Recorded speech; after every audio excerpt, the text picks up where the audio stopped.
নমস্কার, সুপ্রভাত। এক ফোনে বাংলায় আপনাদের স্বাগত। আপনাদের সঙ্গে রয়েছে আমি জুনেলা। 19-এর মতো 24-এও বাংলায় 7 দফায় ভোট। শনিবার জানালো জাতীয় নির্বাচন কমিশন। 19 এপ্রিল থেকে শুরু ভোট, ফল ঘোষণা হবে 4 জুন।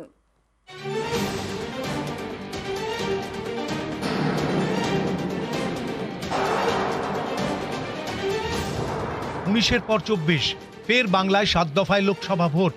শনিবার 18তম লোকসভা ভোটের দিনক্ষণ ঘোষণা করে নির্বাচন কমিশন। 19 এপ্রিল প্রথম দফা। ওই দিন ভোট হবে বাংলার আলিপুরদুয়ার, কোচবিহার এবং জলপাইগুড়িতে। দ্বিতীয় দফার ভোট 26 এপ্রিল। ভোট হবে দার্জিলিং, রায়গঞ্জ এবং বালুরঘাটে। তৃতীয় দফার ভোট 7ই মে। ভোট হবে উত্তর ও দক্ষিণ মালদা, জঙ্গিপুর এবং মুর্শিদাবাদে। 13ই মে চতুর্থ দফার ভোট হবে বহরমপুর, কৃষ্ণনগর, রানাঘাট, বর্ধমান পূর্ব, বর্ধমান দুর্গাপুর, আসানসোল, বোলপুর এবং বীরভূম কেন্দ্রে। পঞ্চম দফার ভোট মে মাসের 20 তারিখ। ওই দিন ভোট হবে শ্রীরামপুর, হুগলি, আরামবাগ, উলুবেড়িয়া, হাওড়া, বারাকপুর এবং বনগাঁয়। 25শে মে ষষ্ঠ দফায় পুরুলিয়া, বাঁকুড়া, বিষ্ণুপুর, তমলুক, কাঁথি, ঘাটাল, ঝাড়গ্রাম ও মেদিনীপুর কেন্দ্রে ভোট। 1 জুন লোকসভা ভোটের শেষ তথা সপ্তম দফা। ওই দিন বারাসাত, বসিরহাট, জয়নগর, মথুরাপুর, ডায়মন্ড হারবার, কলকাতা উত্তর, কলকাতা দক্ষিণ, যাদবপুরে ভোট গ্রহণ। লোকসভা ভোটের পাশাপাশি রাজ্যের 2 বিধানসভা কেন্দ্রে উপনির্বাচনের দিন ঘোষণা করেছে কমিশন। 7ই মে মুর্শিদাবাদের ভগবানগোলা কেন্দ্রে আর 1 জুন উত্তর 24 পরগনার বরানগরে। ভোটে অশান্তি রুখতে কড়া কমিশন। এবার রেকর্ড সংখ্যক বাহিনী দিয়ে ভোট হবে বাংলায়। 2019 সালের লোকসভা ভোটে 743 কোম্পানি কেন্দ্রীয় বাহিনী বাংলায় এসেছিল। 21-এর বিধানসভা ভোটে 1080 কোম্পানি। এবার ভোটের সময় নিরাপত্তার দায়িত্বে 920 কোম্পানি কেন্দ্রীয় বাহিনী। সাধারণত ভোট ঘোষণার পর বাহিনী মোতায়েন করা হয়। এবারের ছবিটা আলাদা। এবারে ভোট ঘোষণার 15 দিন আগেই বাংলায় মোতায়েন বাহিনী। चुनाव में हिंसा की कतई गुंजाइश नहीं है. We will request everyone, all political parties, all candidates, they must be very cautious of this point. We'll be ruthless if anywhere the violence happens. We are appointing 2,100 observers. Force जितनी भी जा रही है किसी भी राज्य में रैंडमाइज्ड हो, ऐसा नहीं कि उस फोर्स को कहीं बैठा दिया, काम नहीं कर रही, या कहीं दूसरी जगह भेज दिया जहां जरूरत नहीं है. Entire election machinery will be randomized in the presence of the observers. Paschimbanga ছাড়াও দেশের 2 রাজ্যে 7 দফায় ভোট হবে, বিহার এবং উত্তরপ্রদেশে। 2019 সালেও এই 3 রাজ্যে 7 দফায় লোকসভা ভোট হয়েছিল। 19 এপ্রিল থেকে শুরু, 1.5 মাসের বেশি সময় ধরে চলবে ভোট। কার দখলে দিল্লির মাসনাদ জানা যাবে 4 জুন। নিউজ 18 বাংলা। বাংলায় লোকসভা ভোট হবে 7 দফায়। কমিশনের সিদ্ধান্ত নিয়ে সরব তৃণমূলের। 7 দফায় সন্তুষ্ট বিজেপি, স্বাগত জানালো বাম কংগ্রেসও। তুঙ্গে তরজা।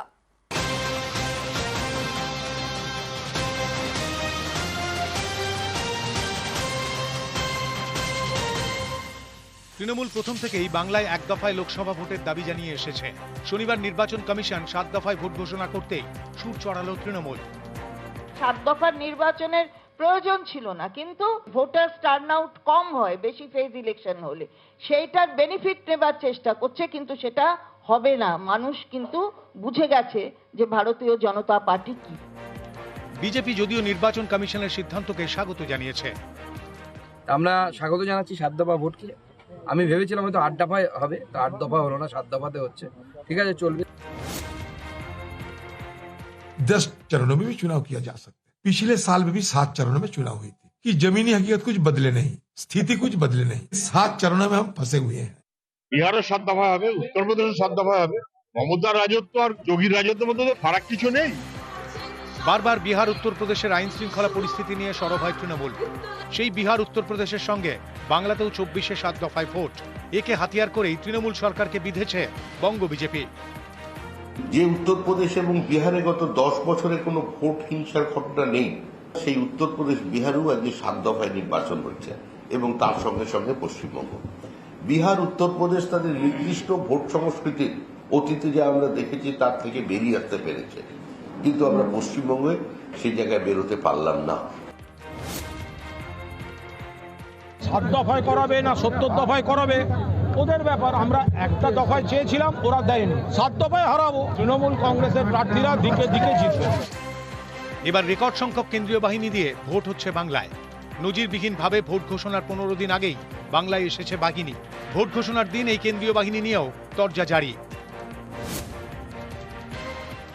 গতবারও সাত দফায় ভোট হয়েছিল, তো এবারও সাত দফায় ভোট হচ্ছে। এবার আশা করি কেন্দ্রীয় বাহিনীর সংখ্যা আরও বেশি থাকবে, কারণ প্রতি বুথে কেন্দ্রীয় বাহিনী ছাড়া পশ্চিমবঙ্গে ভোট সম্ভব নয়। 2021 সালের নির্বাচনেও কিন্তু কেন্দ্রীয় বাহিনী দিয়ে হয়েছিল। 8 দফার নির্বাচন ছিল, 34 দিন ধরে নির্বাচন চলেছে। তাহলে তার ফল কি হলো? নিউজ 18 বাংলা। বেজে গেল লোকসভা ভোটের দামামা। 7 দফায় দেশে লোকসভা ভোট। 19 এপ্রিল প্রথম দফার ভোট। ভোটের দিনক্ষণ ঘোষণা হতেই এক্স হ্যান্ডেলে পোস্ট করলেন প্রধানমন্ত্রী নরেন্দ্র মোদী। বিরোধীদের হাতে কোনো ইস্যুই নেই, ভোট ব্যাংকের রাজনীতি ছাড়া কোনো কাজ নেই, কটাক্ষ মোদীর।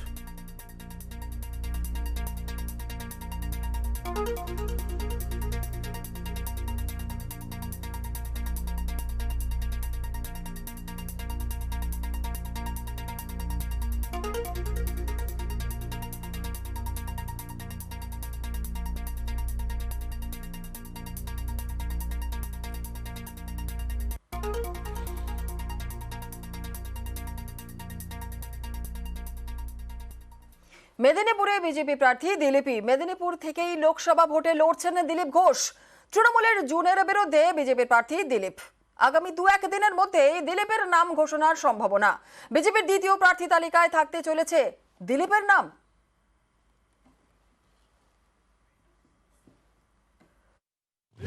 বেলদায় বঞ্চনা তোপ। ভোট ঘোষণার দিনই বকেয়া ইস্যুতে কেন্দ্রকে শ্বেতপত্র প্রকাশের চ্যালেঞ্জ অভিষেক বন্দ্যোপাধ্যায়ের।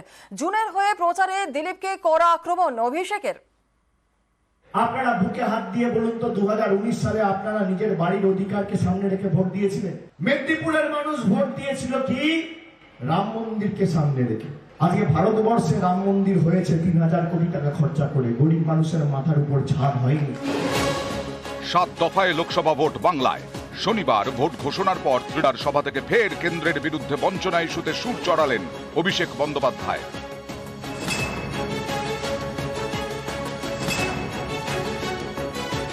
অমিত শাহ বলেছিল যে বাড়ির টাকা পাঠিয়েছি, আর আমি এই মঞ্চ থেকে চ্যালেঞ্জ করছি যে শ্বেতপত্র যদি প্রকাশ করতে পারে যে বাংলায় হেরে যাওয়ার পর 3 বছরের 10 পয়সা দিয়েছে, আমি রাজনীতির আঙিনায় পা রাখবো না। এই চ্যালেঞ্জ যদি বিজেপির ক্ষমতা থাকে, এই সভা থেকে আমি করে গেলাম। বুকের পাটা থাকলে এক বাপের বেটা হলে গ্রহণ করে দেখাবে। বিজেপির উচিত এই চ্যালেঞ্জ গ্রহণ করা, হ্যাঁ কিনা বলুন? যে আমার চ্যালেঞ্জ গ্রহণ করতে পারে না, সে আপনাকে গ্যারেন্টি দেবে। যারা তৃণমূলের থেকে হিসাব চাইছে, হিসাব তাদের থেকে চাইবেন যারা আপনাদের থেকে ভোট নিয়ে গেছে। আমাদের ভোট 2026 সালে।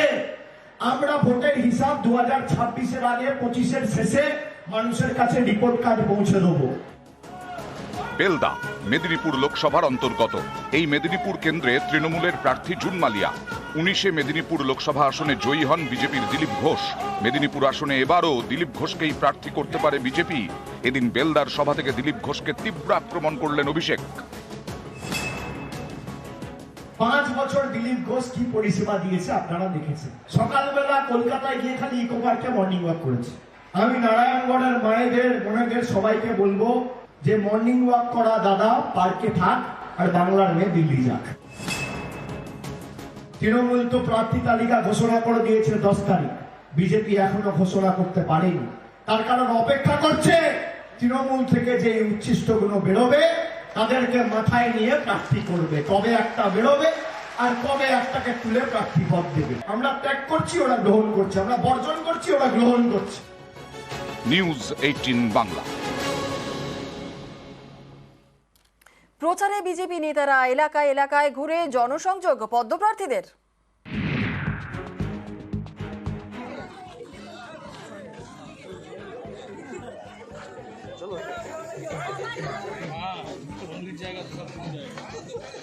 যে সন্ত্রাস, তৃণমূল যে সন্ত্রাস করে পিংলার মানুষকে ভয় দেখিয়ে রেখেছে, আতঙ্ক করে রেখে দিয়েছে, সেই ভয় সন্ত্রাস থেকে মুক্তি দেওয়ার জন্য আমরা সবাই প্রধানমন্ত্রী নরেন্দ্র মোদীজির সৈনিক হিসাবে আমরা কাজ করব এবং মানুষকে ভয় মুক্ত করব, সন্ত্রাস মুক্ত করব।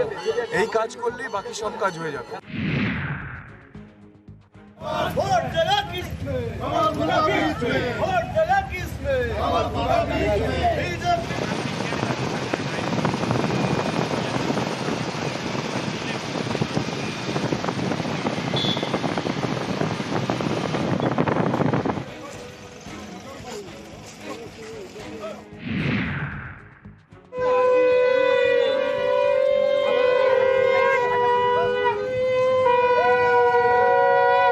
আস্তে আস্তে জানতে পারবেন, ভাববেন আমি কোন দলে এসেছি, যেখানে সন্দেশখালীর মতো ঘটনা ঘটে এবং যেখানে আজকে সেই সিঙ্গুরে যেখানে এখানকার মন্ত্রী এমএলএ কত কোটি কোটি টাকার সম্পত্তি বানিয়েছে কিন্তু মানুষকে একটা টাকা দেননি। টোটাল 17 কোটি খরচা করা হয়েছে সারা লোকসভা জুড়ে। আমার রেজাল্ট আমাকে কিছুদিন পরে দেখতে পাবেন, সবাই হাতে হাতে ঘুরবে। দিদির হয়ে প্রার্থী দিদি সিঙ্গুরে ভোট প্রচারে রচনা বন্দ্যোপাধ্যায়। মন্দিরে পুজো দিয়ে প্রচার শুরু হুগলির তৃণমূল প্রার্থী রচনা বন্দ্যোপাধ্যায়।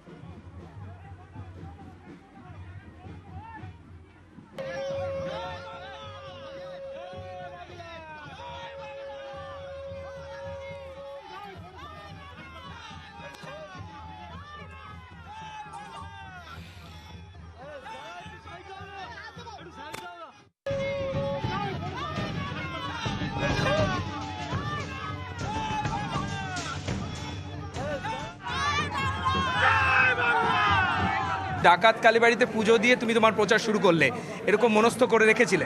একদম। আমার এখানকার যারা দলনেত্রীরা রয়েছেন তারা সবাই সবকিছু আয়োজন করে রেখেছিলেন, আমরা ঠাকুরের আশীর্বাদ নিয়েই তো কাজ শুরু করবো, তাই হলো।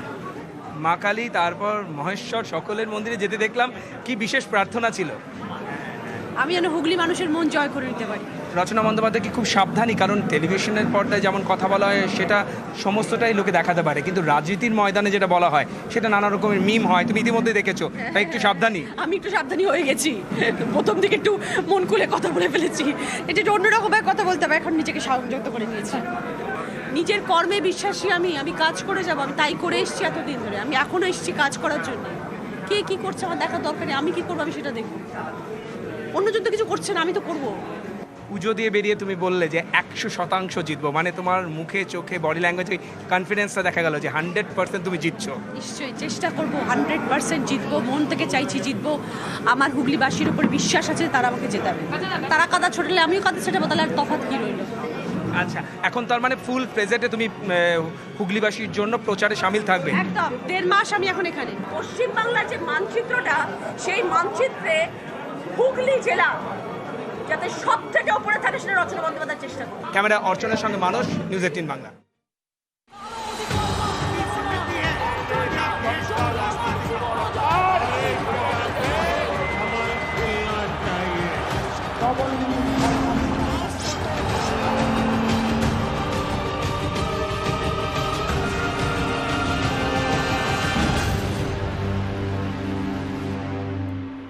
আর এক ফোনে বাংলা এবার নজর রাখতেই হচ্ছে আবহাওয়ার খবরের দিকে। আজ দক্ষিণবঙ্গ জুড়ে ঝড় বৃষ্টির সম্ভাবনা রয়েছে। দক্ষিণবঙ্গের 8 জেলায় ঝড় বৃষ্টির সতর্কতা। আর কি বলছে হাওয়া অফিস, পুরো বিষয়টি নিয়ে আপডেট নেব। আমাদের সঙ্গে রয়েছেন আমাদের প্রতিনিধি বিশ্বজিৎ সাহা। বিশ্বজিৎ, হাওয়া অফিস কি বলছে? দেখো, বুধবার পর্যন্ত এই বৃষ্টির পর্ব চলবে, তবে আজ অর্থাৎ আজ আগামী 24 ঘন্টায় কালবৈশাখীর একটা সম্ভাবনা তৈরি হচ্ছে। যে পরিস্থিতি তৈরি হয়েছে তাতে 8 জেলায় দক্ষিণবঙ্গের কালবৈশাখীর মতন পরিস্থিতি তৈরি হবে। 60 কিলোমিটার গতিবেগে দমকা ঝোড়ো হাওয়া, তার সঙ্গে বজ্রবিদ্যুৎ সহ হালকা মাঝারি বৃষ্টির সম্ভাবনা। বজ্রগর্ভ মেঘ তৈরি হয়ে এই কালবৈশাখীর সম্ভাবনা তৈরি হতে পারে পূর্ব পশ্চিম মেদিনীপুর, উত্তর ও দক্ষিণ 24 পরগনা, কলকাতা, হাওড়া, হুগলি এই জেলাগুলির মধ্যে। তবে অন্যান্য জেলাতেও আজ বৃষ্টি হবে, বেশ বিক্ষিপ্তভাবে সব জেলাতেই দক্ষিণবঙ্গের বৃষ্টির সম্ভাবনা রয়েছে এবং ঝোড়ো হাওয়া বইবে। 40 থেকে 50 কিলোমিটার গতিবেগে সব জেলাতেই আজ দমকা ঝোড়ো হাওয়া, তার সঙ্গে বজ্রবিদ্যুৎ সহ বৃষ্টি এবং বজ্রপাতের আশঙ্কাও থাকছে। আগামীকাল বৃষ্টি একটু কমলেও মঙ্গলবার আবার বৃষ্টির পরিমাণ বাড়তে পারে এবং দক্ষিণবঙ্গের সব জেলাতেই বজ্রবিদ্যুৎ সহ বৃষ্টির সম্ভাবনা থাকবে। বিক্ষিপ্তভাবে উপকূলের জেলাগুলিতে বুধবারেও এই বৃষ্টি চলবে এমনটাই জানাচ্ছে হাওয়া অফিস। তবে বুধবার উত্তরবঙ্গের ক্ষেত্রে বৃষ্টির সম্ভাবনা আছে, কারণ পশ্চিমী ঝঞ্ঝা ঢুকছে। সোমবার এবং বুধবার পরপর দুটি পশ্চিমী ঝঞ্ঝা উত্তর পশ্চিম ভারতে ঢুকবে এবং তারই প্রভাবে বুধবার নাগাদ বৃষ্টি হতে পারে দার্জিলিং, কালিম্পং সহ উত্তরবঙ্গের ওপরের দিকে। তার আগে পর্যন্ত উত্তরবঙ্গে শুষ্ক আবহাওয়া, বৃষ্টির সম্ভাবনা নেই। তাপমাত্রা কিছুটা উত্তরবঙ্গের ক্ষেত্রে বাড়তে পারে, তবে দক্ষিণবঙ্গে তাপমাত্রা কমবে। গতকালই বৃষ্টির পর কিছুটা কমেছে বেশ কয়েকটি জেলাতে, এবং আগামী দুদিনেও তাপমাত্রা আরো কিছুটা কমতে পারে। তবে তার আগে আরো একবার জানিয়ে দিই, আজ 8 জেলায় কালবৈশাখীর মতো পরিস্থিতি হতে পারে, ঝড় বৃষ্টির সম্ভাবনা রয়েছে। জুনেলা, ধন্যবাদ।